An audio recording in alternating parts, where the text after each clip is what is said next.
In 1871, the unification of the German-speaking states caused a rise in German nationalism and a desire for more influence in Europe. The hostilities of World War I offered such an opportunity, but the conflict's outcome would force a new power to endure the lasting impact of war reparations after it agreed to sign the Treaty of Versailles in 1919. Directly blamed for the war in Article 231, the War Guilt Clause, the German population was infuriated and driven into destitution as the economy collapsed. In the 1930s, Adolf Hitler wanted Germany to regain its previous strength, ignored the demands of the reparations, and manipulated this sense of German pride as the catalyst for World War II.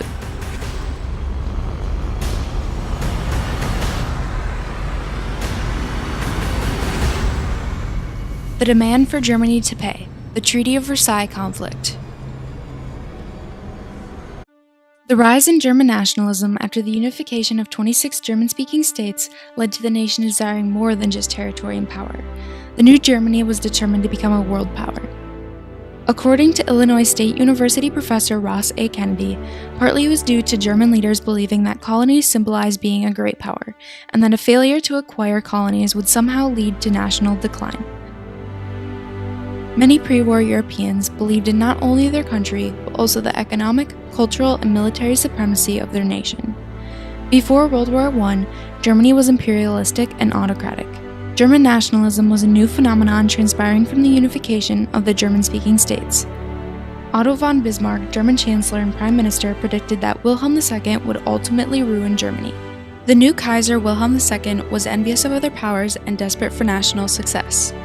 The Kaiser and his nation were young, nationalistic, and obsessed with imperial expansion. He destroyed his political position in numerous ways, including the Daily Telegraph affair in 1908. My answer is clear. Germany is a young and growing empire. She has a worldwide commerce which is rapidly expanding, and to which the legitimate ambition of patriotic Germans refuses to assign any bounds.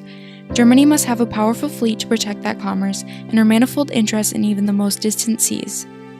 Kaiser Wilhelm II implied that the German people in general did not care for the British. This was significant because this scandal increased and contributed to European tensions in the years leading up to World War I.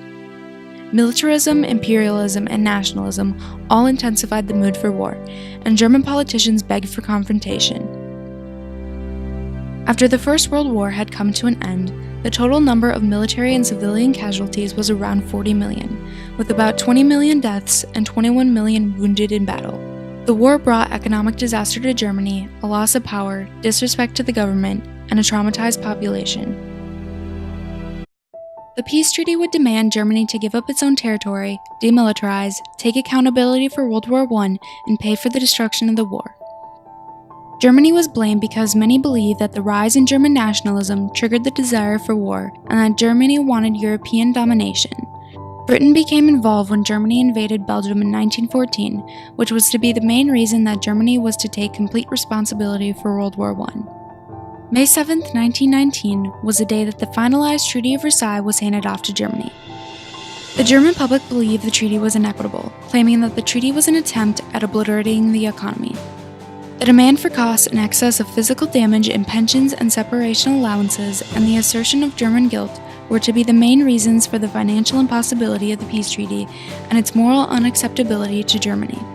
The Big Three, David Lloyd George, Woodrow Wilson, and Georges Clemenceau, hoped to terminate the war and develop peace between nations. However, they each had their own views on realistic punishment.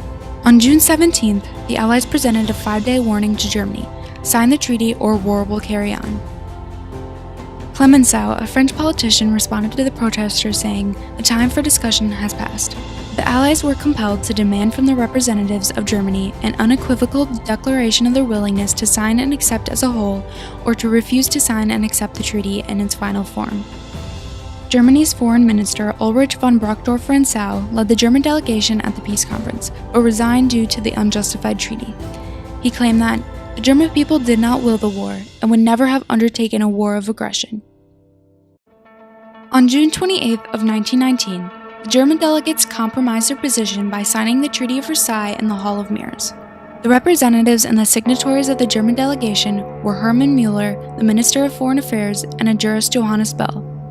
Being directly blamed, Article 231 in the Treaty of Versailles states, The Allied and associate governments affirm, and Germany accepts the responsibility of Germany and her allies for causing all the loss and damage to which the Allied and associated and their nationals have been subjected as a consequence of the war imposed upon them by the aggression of Germany and her allies.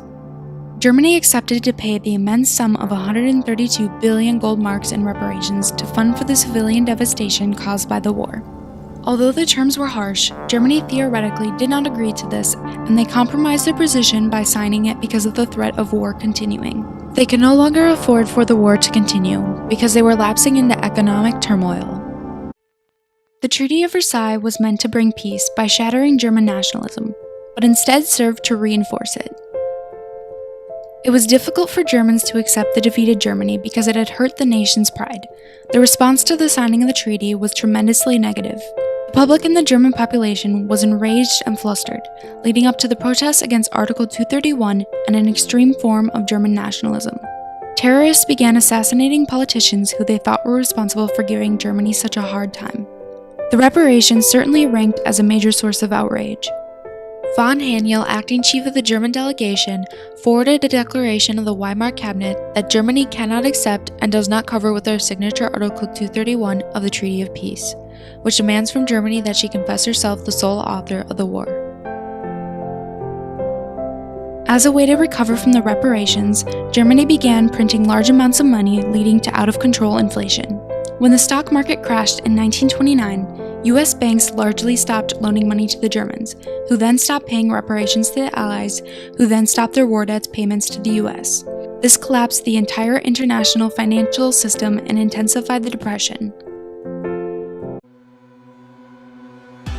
The extreme nationalist Adolf Hitler was bothered by the fact that Germany had just surrendered.